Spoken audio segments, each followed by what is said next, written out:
real estate biz is drastically changing, and modern real estate success can't be learned in some old course manual. This is everything they never told you about real estate, where industry leaders expose secrets to success, contemporary lead generation, and how to dominate social media.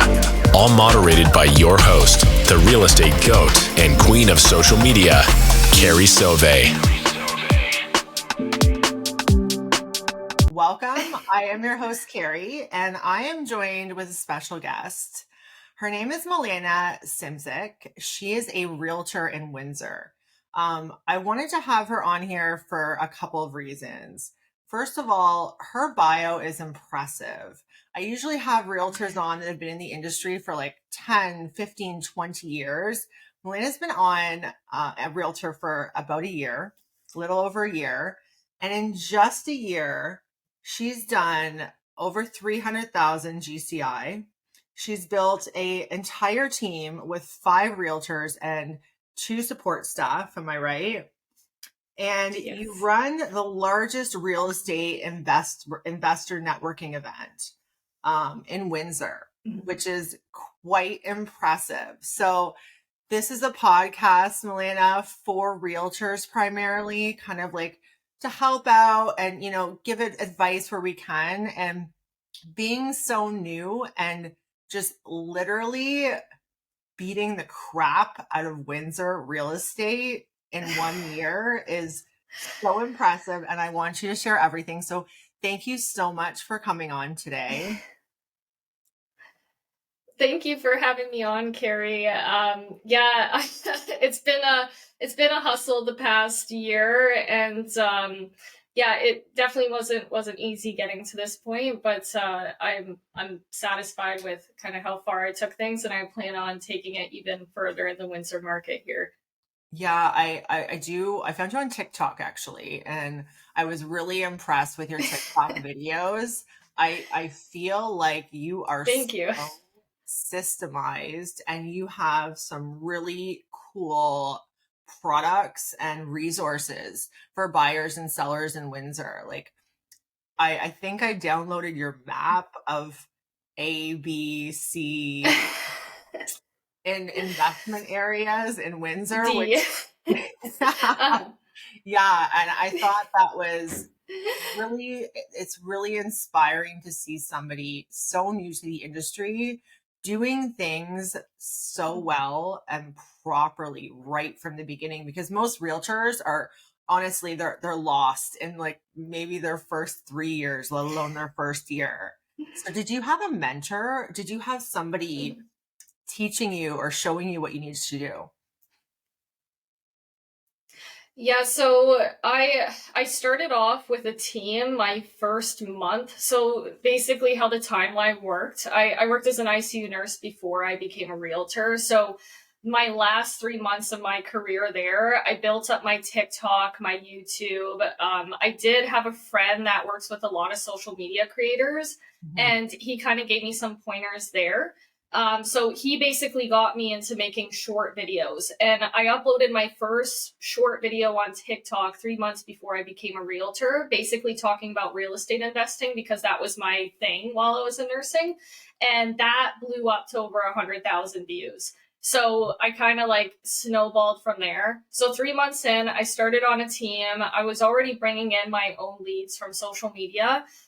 The team helped a little bit, like it helped me figure out the forms that I needed. I got a few systems from it, but honestly, I was in it for about a month before I realized it wasn't worth the split. I was like 90% of the business is bringing in leads, and I was already doing that. So all I needed was just the initial kind of forms and systems to get me going. And then I went off on my own a month later. So, I didn't really have like a realtor specific mentor. I tried a mentorship program about 6 months in because it is hard to trying to figure out all of this on your own. But for that program, it really focused on banging out a lot of calls. And for me, honestly, like the calls are very important to follow up with clients. But for lead generation, for me, it wasn't applicable. I get all of my leads from social media, and I'd rather spend the time making videos where the leads come to me rather than making like 200 calls a day and trying to get these cold leads. So I did try a mentorship program that didn't really kind of fit my my criteria there, but most of my mentorship has been towards social media. That's what I've been focusing on, and the business just naturally came from that. And then as for, I had a background in real estate investing, so that gave me a little bit of a head start there. Okay, so let's talk about the realtors that have been in this business for 10 years. And yeah, they can bring in leads from various, whether it's social media, whatever the ads, lead generation companies, wherever their leads are coming in. And they've been in this business for 10 years and they struggle with conversion. So what the hell? Like, you must be a absolute natural at closing to be able to, or just have like another level of confidence to be able to close as a new agent. I appreciate the compliment. I can't really say it came naturally to me. So I want to thank like my nursing background for kind of helping me with the conversion process, because when I was in nursing, I focused on what's the best thing I could do for my patients. Like, how can I help them? And I basically just took that mentality into the realtor field. I don't focus on conversion. I focus on helping the people. And if it means I can't convert them, then that's how it is, right? Mm-hmm. So like I'll have seller consultations frequently where I seriously don't recommend selling. Like, it's not in their best interest to sell at the moment. And they'll come back to me like a few months later, and maybe this is a better time for them to sell. So all I focus on with my clients is how to help them. Like, that is my first and foremost thing. So I feel like that's helped me with conversion. It was just like it was just the results of me trying to help my clients that led to me converting them. I focused on their goals and what was best for them, for their criteria in their life. So you led with basically just really good intentions and empathy. And you know what? I feel like maybe that's where a lot of realtors are lacking. They're looking at everything transactionally as opposed to creating relationships. And that starts with, lead follow-up. At the end of the day, it starts right there. So, right. Okay. So the name of this podcast is Everything They Never Told You About Real Estate. So I'm going to ask you, you've been in this for a year. You're kind of still at the beginning. So you would have a really good insight into what newer agents are thinking when they come into this industry. What's the one thing that nobody ever told you about this business? Number one, the roller coaster that it is. You will experience like the peaks and lows of human emotion in this industry. And somehow it happens to correlate with the number of sales that you have as well. And then the second thing is staying consistent. So even at those very high points and very low points, you do the exact same thing. Don't celebrate the really highs. Don't feel bad about the really lows. Stay at an even level. Do the exact same thing every day. And those are like the two things I wish I knew before I started, because I've literally been through that roller coaster multiple times the past year. So yeah. And also, you're going to be working really long hours trying to figure stuff out along the way. And yeah, and it's not easy money like how people think it is. Yeah. So I think that was like 4. Yeah. 300,000 GCI. And, I'm in the GTA. So that looks a little bit different than it would in Windsor. I have to imagine that is a lot of fucking sales for 1 year for one person. And how did you manage that? Like, you're a new agent, you are, just figuring it out. And obviously, at the same time as doing the sales, you're putting your systems into place, right? So you're doing both at the same Right. time. Exactly. Um, Mhm. yeah. What does that look like in the Windsor market as unit volume per month? Hi, puppy. Yeah. I told you she'd come in here eventually. She opened the door. That's okay. We love This is dogs Mika, by the way. here. Yeah, so in terms of units per month, I was aiming for like that 5 transactions per month mark. And then for the average price of a home in Windsor at the time was around 600,000 throughout the year. So you could do the math there. Honestly, like I don't even think I kept track of the number of transactions I did. I was just banging them out. I know it was somewhere over 30, but like the money I definitely kept track of in my QuickBooks. So yeah, it was a struggle at the beginning because I had to basically figure out everything on my own. I was with EXP. So EXP doesn't have a physical office here in Windsor. So whatever I was doing, I had to build the systems on my own, and I recognized that. So right from the beginning, like my first month, I was writing out exactly everything I was doing, from the transaction forms that I was using, how I was filling them out. I would make video tutorials on it. And then about 4 to 6 months in, I hired an assistant, and I organized all of that into Trello, into a checklist that the assistant could do to assist me with these transactions. And then when I brought the team members on, I just took those systems that I created for her and told her what to do with them for every single team member. So the team members that I have on, they get their forms taken care of. They have the social media posts taken care of. So I basically just wrote everything down and taught somebody else how to do it. Yeah, I did that. I gotta tell you, I really never documented my system. So I've been in real estate for almost 14 years.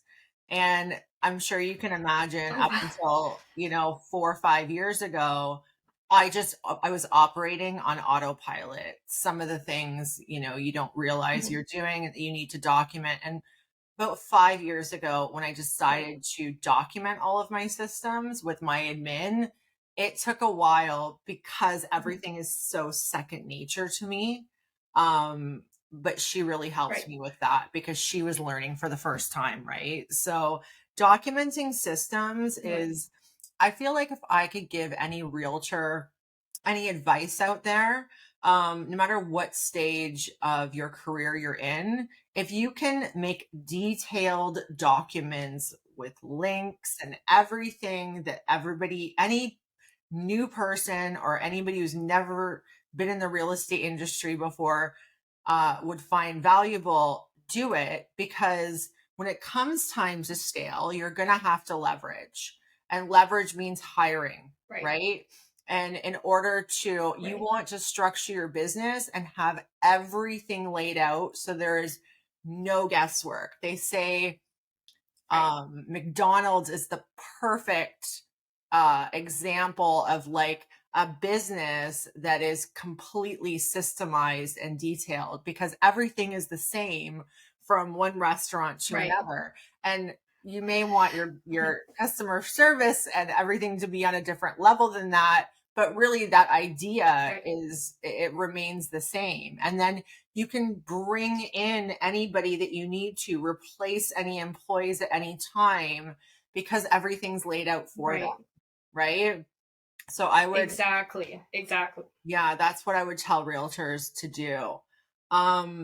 So you were a trauma nurse in Detroit. Tell me a little bit about that. That must have been. uh, it was fun. I wasn't trauma. I was a medical ICU. So technically, I was like a COVID ICU nurse because I started at the perfect time over there when the pandemic hit. Mhm. So yeah, I worked in the medical ICU in Detroit, Henry Ford Hospital. I crossed the border every day. So I lived in Windsor, worked in Detroit. And I did that because it's better money. You make US money, convert it to Canadian. It was like 1.3 to 1.4 at the time. So but my experience was, it was enlightening. It kind of taught me the fragility of life. Like when the pandemic first started, no, I don't know if you remember this, but everybody was kind of up in the air about what's going to happen. Like it is, or like, are we going to die from this virus? And we were like one of the first, hospitals to start getting COVID patients in there. So I remember our team meeting. Our manager told us, we're going to start getting COVID patients. Like, this is what we know. This is what we don't know. The next day I got life insurance and I was actually like prepared to die essentially. Like I had no idea what was going to happen.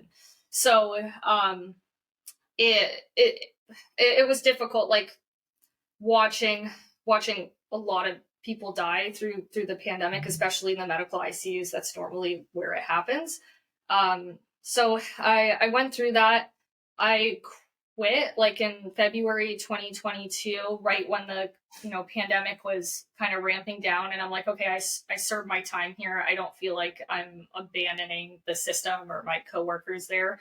And then that's when I became a realtor.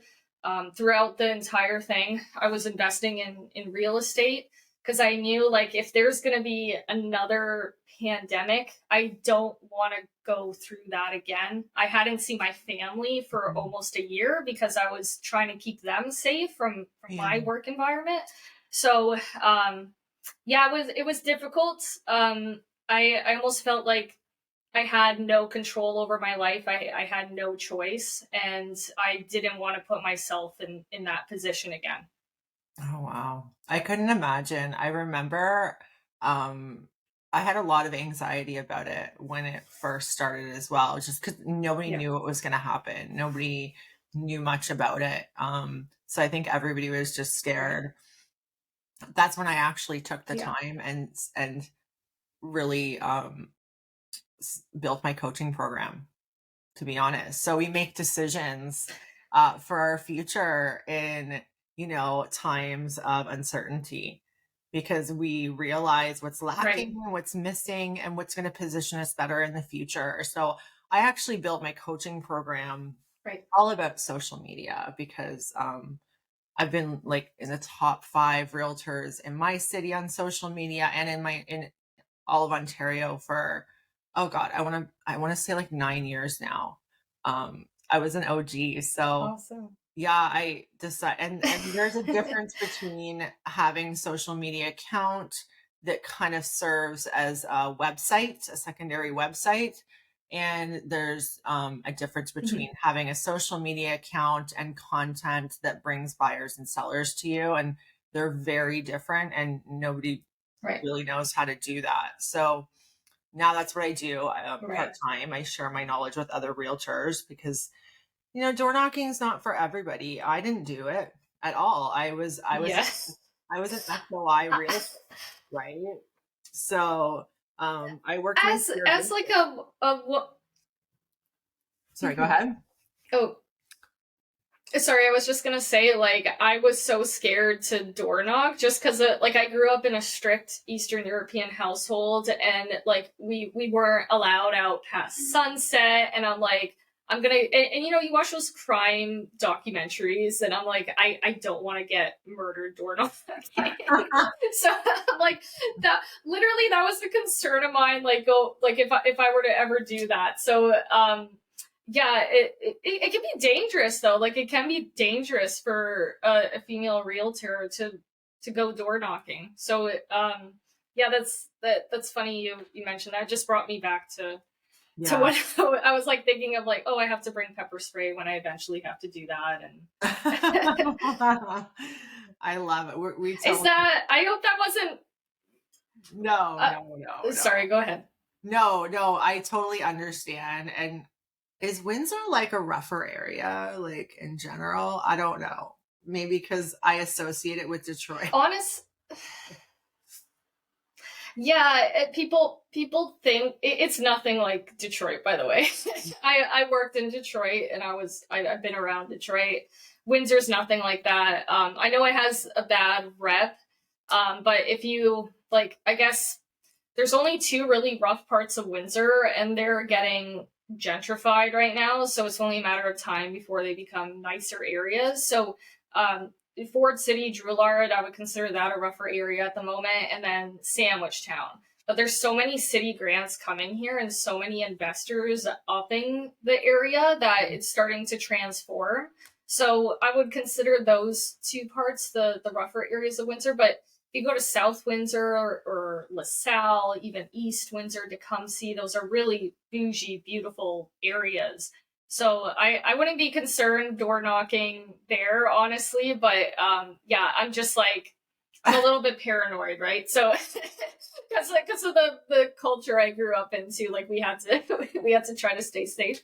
But yeah, it's not bad. Like we don't have like I would say it's better than downtown Toronto for sure. Like we don't have shootings for sure, like Detroit as well. So it's mostly stabbings in the rougher area, maybe once a year. But I think like every city has that. Like every major city has that in their downtown.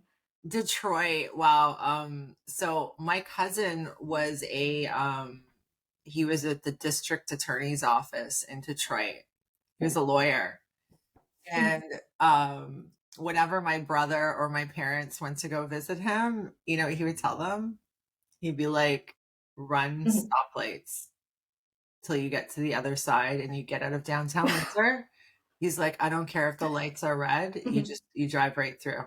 And I'm like, I never went there for that reason. I thought, oh my God, Detroit was like, it's got a reputation.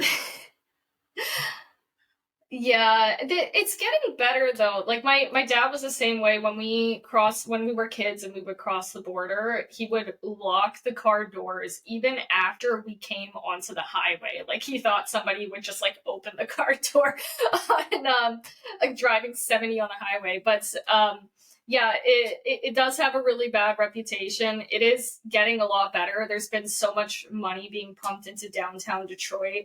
Lots of gentrification going on there as well. If you look at places like Grosse Pointe, which is the east end of Detroit, there you have mansions, gorgeous houses, and then that's like in the area between downtown Detroit and Grosse Pointe, it's starting to get better and better, and it's only a matter of time before they close that gap. So I know a lot of investors like in that middle there, bringing up the neighborhoods. Yeah. So yeah, it's rough still. There's some zip codes I'd still stay away from, but it's getting better. Like it is getting better. When you worked there, and you've been a real estate investor for a while, so did you ever invest on the US side, or did you keep it all on the Windsor side? I kept it all on the Windsor side. I was considering the US side, but it was too complicated for me at the time with the the corporate setup, and then being a Canadian citizen, I was on a TN visa there at the time, so there was some complications with that. It was just easier for me to invest in Windsor, and I still saw I saw potential in Windsor. I could still get the rents that or the ROI that I wanted in Windsor. So yeah, it was just Windsor. So I have a question. You run the largest real estate investor networking event in Windsor. So tell me a little bit about that, because that's a really fantastic idea. And how do you set yourself apart from other realtors? Like what do you provide to your investors to become the top, networking group? Yes. Yeah. So when I first started as a realtor, it was like right when COVID was ramping down. So we used to have a major networking event in Windsor before COVID happened. And people were itching to get to that next networking event. Like people loved the real estate investor networking events. So I decided with my partner, Brandon Finn, he's a mortgage broker. to start a monthly networking event in Windsor that, we could bring a bunch of people together and we could just talk real estate, learn real estate. So on average, we bring out like about 30 to up to 100 people every single month to these events. Our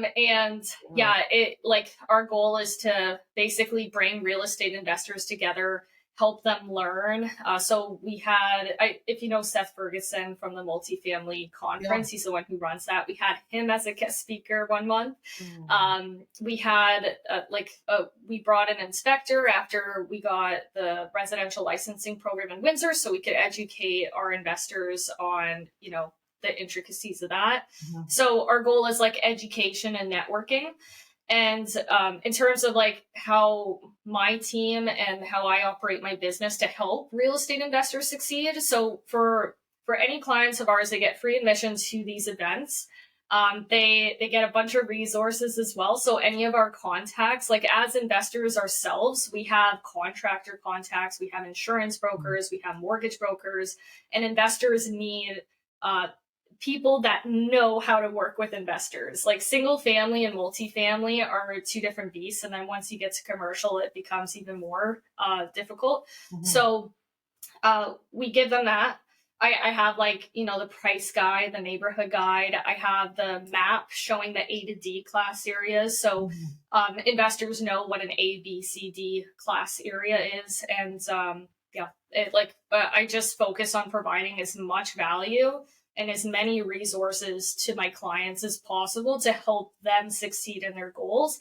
And at the end of the day, it makes my job easier because they're educated and they know what they're looking for, and I can find that for them quicker. Yeah.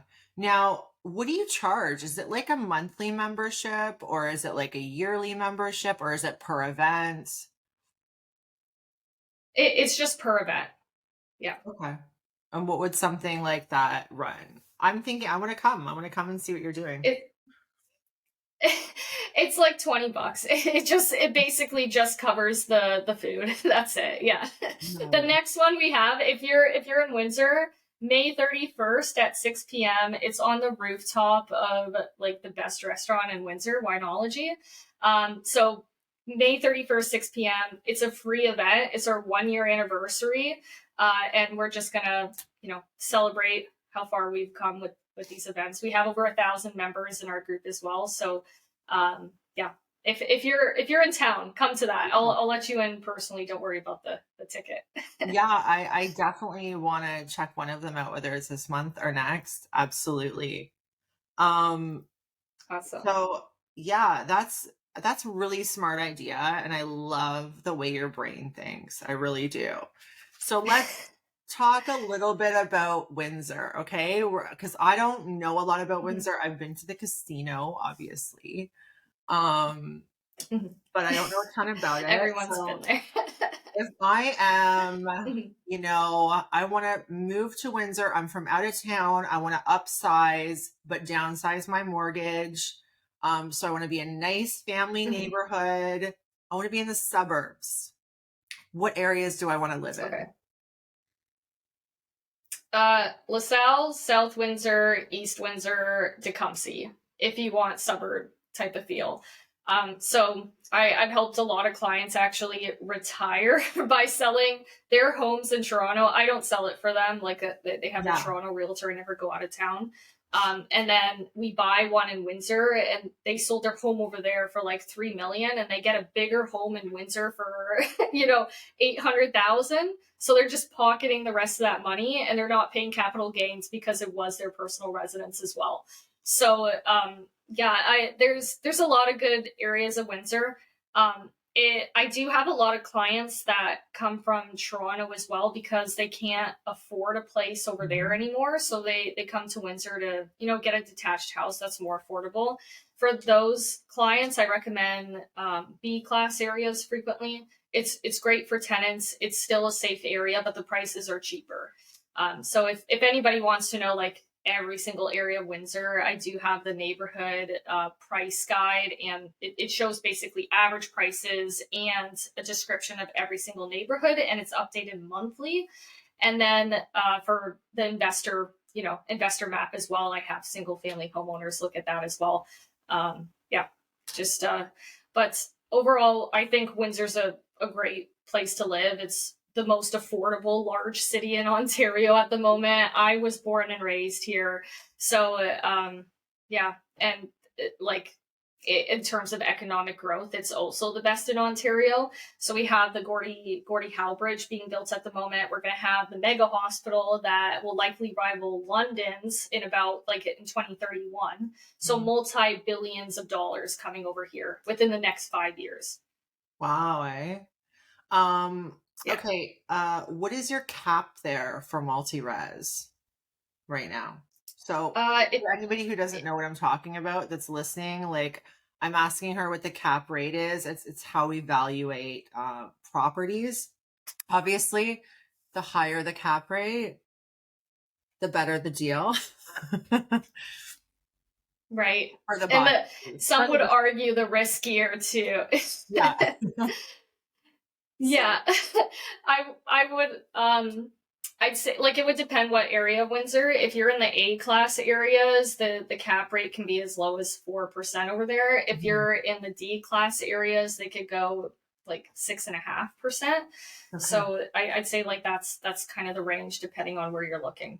That's interesting because I feel like in the Hamilton area and Niagara, you can get a 7 cap easily right now. So that's really interesting that it's comparable at a, for buyers on that standpoint. Okay. Now tell me, where is your top 3 favorite restaurants in Windsor for anybody, realtors, or just, the general public that may be coming in from out of town? Where do they need to go? Number 1, Winology. We host our events there every single month as well. So they got one in Tecumseh and they have one in Walkerville. That's my favorite restaurant in all of Windsor. I haven't really thought about other ones in a while. Winology, Penalty Box. Everybody loves Penalty Box over here. If you want affordable, filling food, their chicken there is great. And then third one, I personally I like Mazar. So those are my top 3 in Windsor. But definitely Winology, Penalty Box. Those are the go-tos over here. Living in Windsor, do you ever go to the casino? Do you go a lot? I live in Niagara Falls, just to let you know. So people ask me this all the time, and I'm like, yeah, maybe once or twice a year. I'll tell you what I used to do. I never go to the casino now, but when I was a university student and I didn't have money, I used to go into the casino, get a free cup of coffee, and then walk out and go walk by the riverside with my coffee. That's I did that on a weekly basis. I'm not one, I don't gamble much. I don't drink much. So there's no reason for me to go to the casino unless there's a concert or something going on. So yeah, absolutely. So, okay, you're obviously bringing in with your business a ton of leads, and what percentage would you say is coming from social media? 90, over 90%. Yeah. Okay, so most of them from social media. So what tips would you have for realtors around social media on how to generate leads as opposed to getting followers? Because we both know followers don't matter. You can have a very small audience, and as long as your content is on point. So what kind of content should they be creating? Yeah, so I want I like to say this every time people ask me this, 1,000 followers is all you need to make a living. 1,000 good followers. So the number 1 tip I would give is provide value in every video. Do not try to sell anyone. You're giving information out for free. The people will naturally just gravitate towards you when you're seen as an industry expert. So yeah, that's number 1. Provide value for the client that you want to get. So the way I would start it off is I would literally think about your client. Think about what they're thinking about, what they want to look for, and then create video ideas based off of this person. So that's how I attract leads. So if I want to attract more sellers, I'll think about a person who wants to sell in Windsor. So I'll think about an out-of-town person looking at selling. I'll think about someone who wants to move into a larger home, and then I'll create video ideas based off of that. If I want to attract more buyers, I'll do the same thing. Another thing is staying consistent with your videos. It, like, the quality and the fancy equipment don't matter as much. The value matters, and your consistency matters. So you want to be top of mind. You want to be providing value all the time. And then clients will just naturally gravitate towards you. The third thing you have to do after doing that is make sure you have a funnel to catch these people when they are interested in working with you. So I have multiple funnels set up. Like, I have all those resources that I offer. I have a Calendly link that's accessible on all my platforms. And that's how I basically, like, people create appointments with me, and that's how I get the leads in. Yeah, they have to. That's one of the most important things. People need an easy way to get a hold of you. And when I do an audit of somebody's social media account, you would not believe the amount of agents that not only don't have a contact, any contact information, but they also don't even have a location where they traded in their bio. And I'm like, what is, how do you expect to anybody? Who are you? Yeah, who are you and where are you from? No, yeah, it's true. Yeah. Those are really relevant points. Like, obviously consistency is key. The whole point as a realtor today, everybody's doing the minimum. You have to do the most, right? So if everybody's posting a picture or a just sold or a just listed on their Instagram or TikTok, you need to be taking it one step further and, providing value. You always have to be doing the most. If agents are posting once or twice a week, you need to be posting every single day. How many times do you post a day? Right.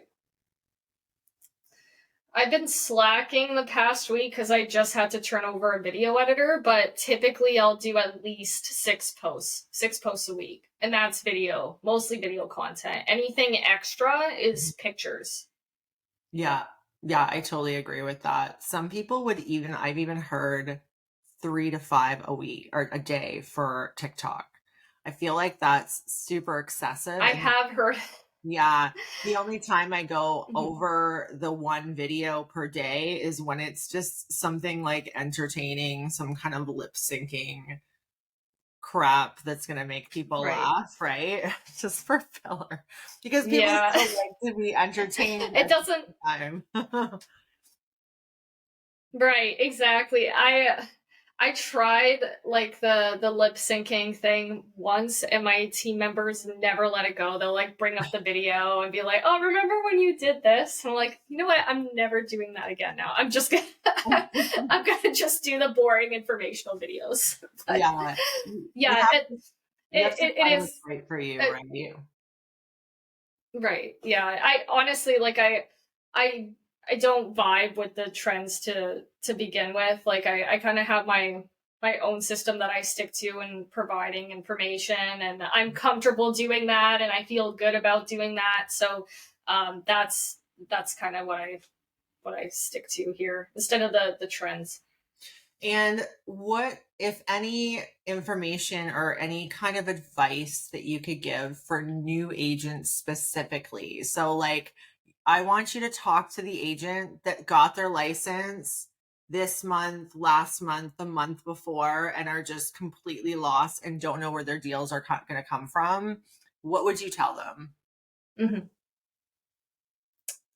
Number 1, start social media video content. It doesn't matter what the quality is, just start and you're going to figure it out along the way. So that's number 1. Number 2, wait at least 3 months to get your first sale. Do consistent action for 3 months, and that's video content, That's, calling any leads you have, whatever you need to do every single day, do it consistently for 3 months and don't expect anything. So,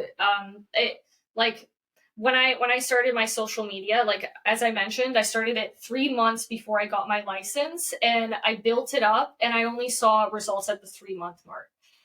Even that there's that, I can't even remember his name, that big realtor course coach, Tom something. Either way, like, he talks about the 3 month cycles. Yeah, that's it. So he talks about the 3 month cycles, and it is so true. Like, you'll even notice if you don't do your stuff consistently and you start back up again, you start to see those big sales happening at the 3 month mark.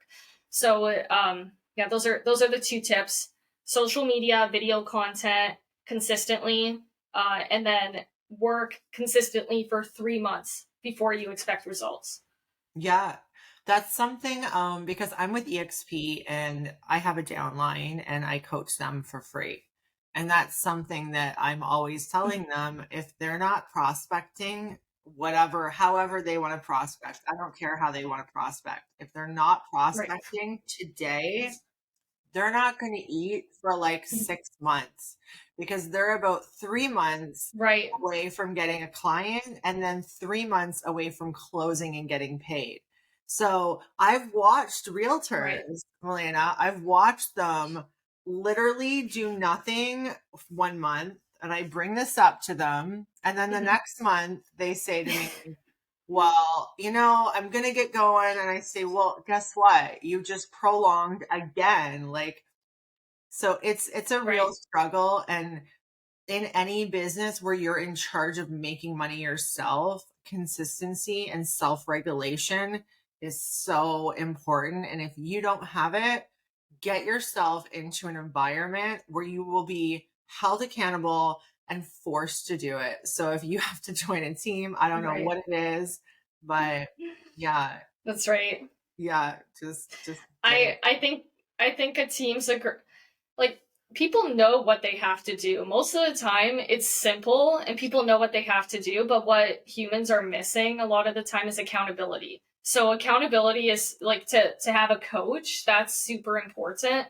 To be in a team, it's also super important. If you're not seeing results and you know exactly what you have to do, now you have to put some accountability in place. For me, social media was my accountability because people were watching me. Like, they were watching me for the next sale. They follow my stories, and even stories were a form of accountability for me, because I would wake up in the morning and I would take a picture of me at the gym. And if I didn't do it the next morning, somebody would message me and they'd be like, where's your gym photo? And people are watching on social media. So that's a great form of accountability. And that's what got me forward, instead of having, a team environment for my first year. And then obviously I created the team later, and we all kind of keep each other accountable there. Yeah, that's awesome. Well, congratulations on all your success. You are absolutely, obviously doing everything right. So I can't wait to see what the next 5 years looks for you, if this is what your first year looks like. And I'm going to be watching. So there's your accountability. And, Thank you. I appreciate it. I love it. I also am so confident that you are the winner expert. So Thanks for listening to Everything They Never Told You About Real Estate. Be sure to subscribe so you never miss an episode. To connect with Carrie, or for more information about her coaching program, check out carriesoave.ca or at Carrie Soave and Associates on Instagram and TikTok. Thanks again for tuning in, and we'll see you next time. For coming on today. Thank you for having me, Carrie. This was super fun. Awesome. Anytime.